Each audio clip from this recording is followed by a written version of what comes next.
Somebody may have tumbled. Face planted, dove in the sand. We are at our third location for our Keys to Canada tour. We are actually going to spend the day in the tow. In the tow? In the tow. So we are on Hilton Head Island. And if you look at the island, it's actually the shape of a shoe. And people may give directions to you based on the location of the shoe. So today we're going to spend most of the day in the tow. I did not know that. See, I learned Stick something with new every me. day I'll fill your head full of useless knowledge all day.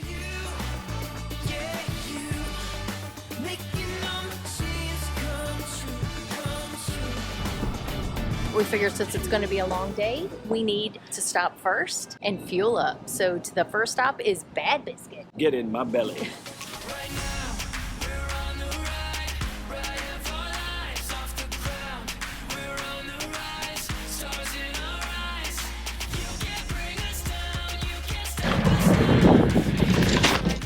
I'm down. I didn't make it. I told you it's got a fishtail. Yeah.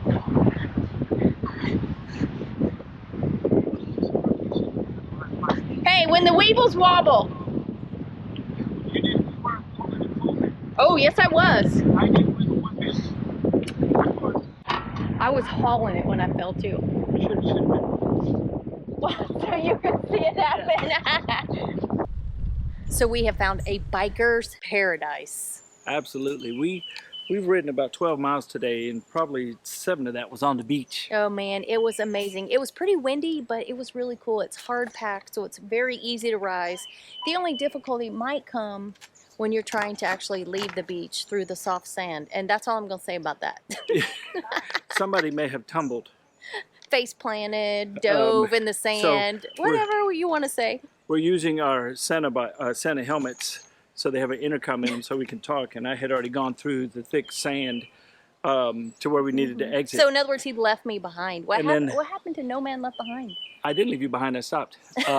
But I waited for her to pick herself up, but all I could hear in the helmet was, and I'm down. I'm down. So yeah, it was a nice show for the crowd. That was all around us on the beach as they were all snickering. I can't wait to see the camera footage of her going straight and then boom, falling over. Oh, it didn't just fall over. It was a little more rugged than that. Damn it, from now on I'm riding behind her. You make me feel so good. Feel so good. You make me feel so good. Feel so good. The thing to know about this lighthouse is it was actually built for tourists. It wasn't built as a lighthouse. And the guy who built it, the developer, was actually laughed at. They called it Fraser's Folly and said it was going to be a total flop. And now this lighthouse is iconic and everyone associates it with Hilton Head. And the builder of this is going, how you like me now? That's right. It is kind of cool. It is a nice view of the water and the harbor itself. It's $6 per person to come up. It is a nice little history as you come up the different flights of stairs. It talks about the area and the water and Coast Guard and all kind of stuff. So it's pretty neat. Yeah, the Coast Guard, I guess, has a huge presence here. And so this museum, this lighthouse, pays homage to that. Feel so good. You make me feel so good. Let's fill you in a little bit about Hilton Head Island. Yeah, and if you blink, you might just make it to the other side and not even realize it, because the island is 5 miles wide and 12 miles long. There are 40,000 full-time residents here on the island, but 2.5 million tourists come to this tiny little island every year. There's something for everyone here on the island to do. In fact, there are 60 miles of trails and paths, 12 miles of beaches, and for those that like to swing the clubs, there's 24 golf courses. And those golf courses are professional golf courses, and they actually have competitions. What are they called? Tournaments here. But don't worry, if you're not good at swinging a club playing golf, there are 2 putt-putt courses here on the island. You can try your hand at that. That's more my speed.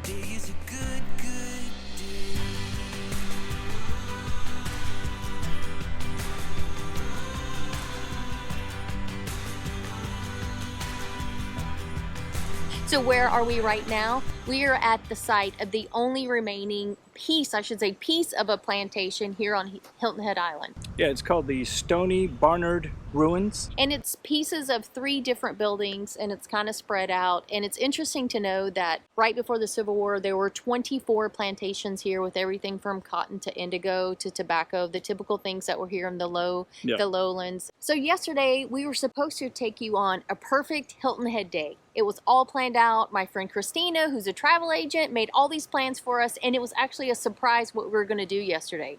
But we had a little problem. The problem was we had so much fun on the beach that we never left the beach. We rode our bikes for about 7 miles on the beach, so we missed a lot of the items on the perfect Hilton Head days list. So we're going to show you some of those today and tomorrow, as well as some other things sprinkled in that if you come to Hilton Head, you have to stop and peek at. We did partake in some of the restaurant's suggestions. Yes. Yesterday, so because we had to eat after riding up and down the beach yesterday. And those were very good as well. So thank you, Christina. Yep. If you guys are interested in checking out her list, I'll put a link for that down below. She is a excellent planner. She does all the research, and she has a list of itineraries for all different places that you guys can check out. So yeah, easy peasy. It takes the guesswork out of having to plan it yourself. You just say, Oh, hey, yeah. we're going here, and boom, there's an itinerary. yeah, and we're grateful that she's our friend because she plans all kind of stuff for us. And you've probably seen her. She's been in a Yeah. bunch of our videos. Yeah. So.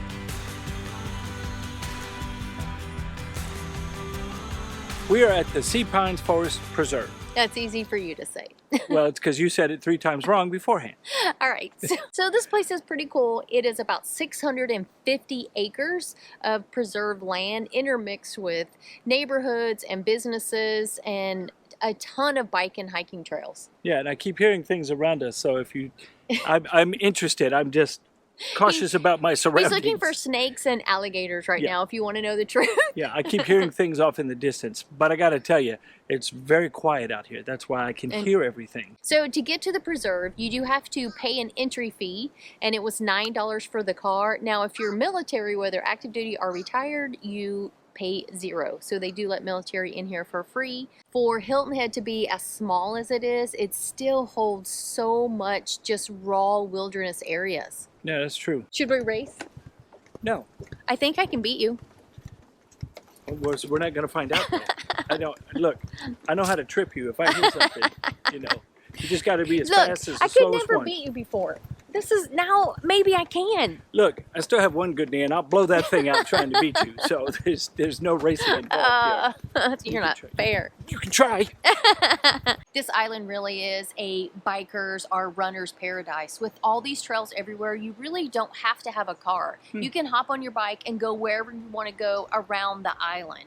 There's even over 10,000 places to park your bike while you're out and about. And we've been told more than one time that pedestrians do not have the right-of-way. So on all of the pathways and trails, you'll find signage on the ground and posted. Make sure you follow that and stop and look both ways before you continue on. Because those cars aren't stopping for you. They No. said people get hit here a lot by not paying attention to those signs. Yeah, and we don't want to make the 5 o'clock news that way. If you don't have a bike with you, don't worry. There are plenty on the island to rent. It's And true. if biking is not your thing, don't worry. There is one other option other than a car, and that is the trolley. It's called the Breeze Trolley. It's here from April 1st to Labor Day. It's free, and there's over 20 stops around the island. And they even have an app for real time, so you can follow the buses or the trolleys and figure out where they are and what time they're going to be at your stop.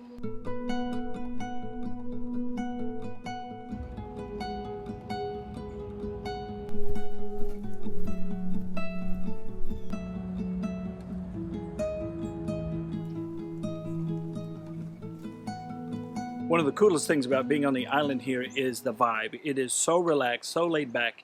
Driving down the road, you don't even realize that you're kind of on a small island. There are no neon signs like you would see in other cities. In fact, we don't even really know what building we're pulling up to until we pull into the parking lot. Everything kind of blends into the scenery and the surroundings. This is a good a day as any to start the rebuilding of life.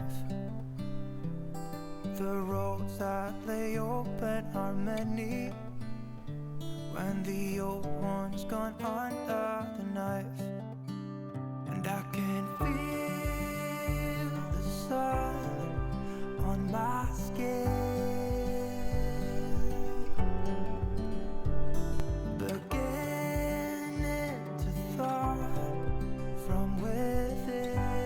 I just want to share this momentous occasion with you.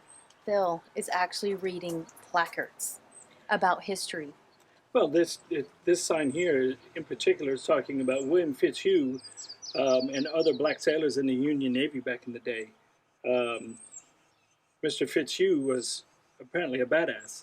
For an island as small as this is, I can't believe how much land they have, how much acreage is really just pristine. Parks and gardens and preserves, and it's all nature. It is, and it's really nice to walk through and let the peace and quiet sink in. Every place we've gone to, other than the beach, has been really nice, really quiet, it's peaceful.